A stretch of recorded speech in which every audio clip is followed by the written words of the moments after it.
Good morning friends. दिन की शुरुआत हो गई है। आज है 20 जुलाई 2025। टाइम ऑलमोस्ट 8 बज रहे होंगे। एंड आज है हमारी तैयारी का डे 34 आउट ऑफ 60। मतलब कि अब हमारे पास 26 डेज ही बचे हैं, जिसमें से अभी मैं मतलब कि मेंस की तैयारी कर रही हूँ। जो मुझको रेगुलर फॉलो करते हैं उन्हें पता है। तो मेरी दिनचर्या शुरू होती है, फर्स्ट ऑफ ऑल मैं अपनी टेबल को अरेंज करती हूँ, उसके बाद मेरी टू डू लिस्ट बनाती हूँ। एंड देन मेरा मन करता है तो मैं कैलकुलेशन को डिवाइस कर लेती, मतलब कि कैलकुलेशन दिन भर में मेरे माइंड में सेट है कि जब भी मुझे टाइम मिलता है ना, 2 मिनट का, 5 मिनट का, 10 मिनट का, या फिर मैं ऐसे ही घूमती रहती हूँ रूम में, तो मैंने उसके ना पेपर्स चिपका रखे हैं, जो मैंने कल वाले ब्लॉग में बताई भी थे आपको। कैलकुलेशन के कागज़ चिपका रखे हैं, तो बस मेरी मर्जी पड़ती है ना, जब भी मैं उनको रिवाइज कर लेती हूँ। ऐसा कोई स्पेसिफिक ऐसा नहीं है कि मैं उसे लेकर ही बैठूँ। हाँ, लेकिन इसका मतलब ये नहीं कि मैंने कैलकुलेशन को प्रॉपर टाइम नहीं दिया। इससे पहले मैंने लगातार 1 से 1.5 साल तक रेगुलर कैलकुलेशन को मतलब प्रॉपर टाइम दिया है, आधा घंटा मॉर्निंग में उठते ही। और मैं उसको पेपर पे लिखती थी, कागज़ पे लिखती थी प्रॉपर। मुझे चाहे 30 मिनट लग जाए, चाहे 35 मिनट लग जाए, मैं बिल्कुल भी एक दिन भी स्किप नहीं करती थी। और जो उसको पहले से देख रहे हैं उनको पता भी होगा कि मैं मतलब मेरे पेपर डेली डेट वाइज बताती भी थी पहले कि हाँ दोस्तों, मैंने आज इस डेट की कैलकुलेशन की है और ये पेज रहा है ना।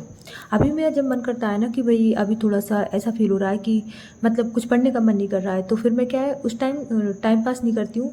मतलब मेरा मानना यही रहता है कि दिन भर में ना, अगर आपका जैसे कभी मन नहीं कर रहा कि चलो अभी तो इंग्लिश पढ़ने का ही मन नहीं कर रहा, मैथ्स पढ़ने का ही मन नहीं कर रहा, तो उस टाइम आप 15-20 मिनट कैलकुलेशन कर लो।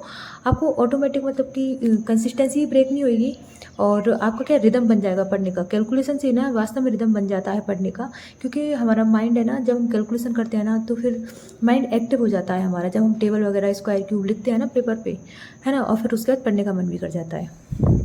आज की टू डू लिस्ट मैंने आपको बताई दी है। टू डू लिस्ट में अभी मैंने आपको बता रखा है कि मैं करंट अफेयर्स पे ज़्यादा फोकस कर रही हूँ, क्योंकि मुझे पता है जब अगर प्रीलिम्स पास आ जाएगा ना, 8-10 दिन बचेंगे प्रीलिम्स के, तो फिर ना ही हमारा मेंस पढ़ने का मन करेगा।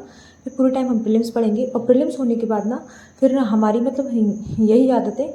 मैंने पहले मेंस दिए हुए हैं इसलिए मुझे पता है, क्योंकि हम हमेशा क्या करते हैं, फिर क्वांट रीजनिंग और इंग्लिश को ज़्यादा टाइम देते हैं, फिर हम जीके मतलब कि, और फिर मेंस के जब 10-15 दिन बचते हैं ना, तो फिर हम जीके को ज़्यादा टाइम देते हैं। मतलब कहने का मतलब ये कि पूरी मतलब कि होच-पोच सा हो जाता है, शेड्यूल सा बिगड़ जाता है, क्योंकि ना उधर जीके में बैकलॉग चलता रहता है, फिर इधर हमको क्वांटिटी पढ़नी है, रीजनिंग भी पढ़नी है, और इस तरह से ना हमारा माइंड एडजस्ट हो जाता है। इसलिए मैं इस बार चीज़ों को बिल्कुल बैलेंस करके चल रही हूँ, ताकि ना मेरा ना जैसे मैं प्रीलिम्स से पहले अपनी टू डू लिस्ट को फॉलो कर लेती हूँ ना अच्छे से, एकदम टेंशन फ्री होके, वैसे ही मैं प्री के बाद मेंस के लिए टू डू लिस्ट को फॉलो कर लूँ, और मॉक लगाने के लिए मुझे सफिशिएंट टाइम मिल जाए। तो मेरे दिमाग में कुछ टिक टिक नहीं होनी चाहिए कि मुझे क्वांट के कॉन्सेप्ट नहीं आती, या मुझे रीजनिंग की मैंने प्रैक्टिस नहीं की, या फिर मेरी जीके का बैकलॉग है। इसलिए मैंने सोचा है कि मैं अभी क्या करती हूँ, 2-5 दिन चाहे मुझे ज़्यादा टाइम देना पड़े, मैं ऐसे 3-3, 4-4 दिन की करंट अफेयर्स का रिवीजन करके उसे कवर कर लेती हूँ। तो जब प्रीलिम्स से पहले अगर मेरा एक बार रिवीजन कंप्लीट हो जाएगा ना, तो उस टाइम क्या है, फिर मुझे क्या चीज़ें क्या होता है, हम जब 2-3 महीने पुरानी चीज़ों को एक साथ मतलब लेकर और आगे करंट अफेयर्स को पढ़ते रहते हैं ना, तो वो चीज़ें रिवाइज होती हैं, फिर ऑटोमेटिक कॉन्फिडेंस आ जाता है। और कॉन्फिडेंस ही सबसे बड़ी बात होती है, हमारे दिमाग में बस कॉन्फिडेंस ही होना चाहिए। और दोस्तों प्लीज़ ये तो बिल्कुल भी मत बोलना आप कि पढ़ने का मन नहीं करता, डिस्ट्रैक्शन हो जाता है, माइंड डाइवर्ट हो जाता है। हाँ, ये मैं मानती हूँ कि जिस एज में हम होते हैं, मतलब उस एज में ना, मतलब जनरली हमें पता है क्या होता है, हमारे एग्ज़ाम आते हैं जब भी हमें मूवीज़ देखने का मन करता है ना। हमारे एग्ज़ाम आएंगे जब भी हमारी फैमिली में शादी आएगी, हमारे एग्ज़ाम आएंगे जब भी किसी का घूमने का प्लान बनता है हमारी फैमिली में से, ऐसा होता है ना। और हमारा मन डाइवर्ट होता है, और डाइवर्ट होना भी स्वाभाविक है।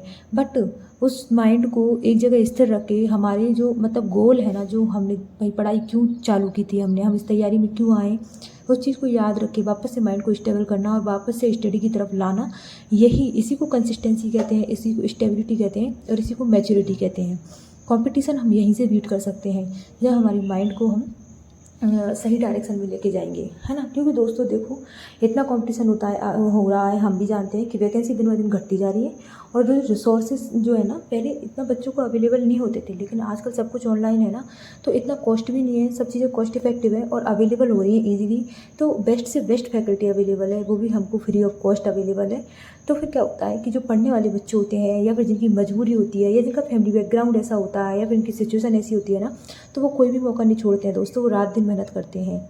इसलिए ये याद रखें हमेशा कि अगर आपने कोई भी मौका छोड़ा ना, कोई भी मौका छोड़ा, आपने एक दिन भी आलस किया, एक दिन भी कंसिस्टेंसी ब्रेक की, या फिर एक दिन भी मौज की ना, तो सामने वाला उस दिन ही आपसे पढ़ के आगे निकल जाएगा दोस्तों। आपने जिस दिन कोई भी अवसर छोड़ा ना, तो दूसरा उस अवसर को लेने के लिए तैयार बैठा है। इतना ही कंपटीशन है, और ये सच्चाई है दोस्तों।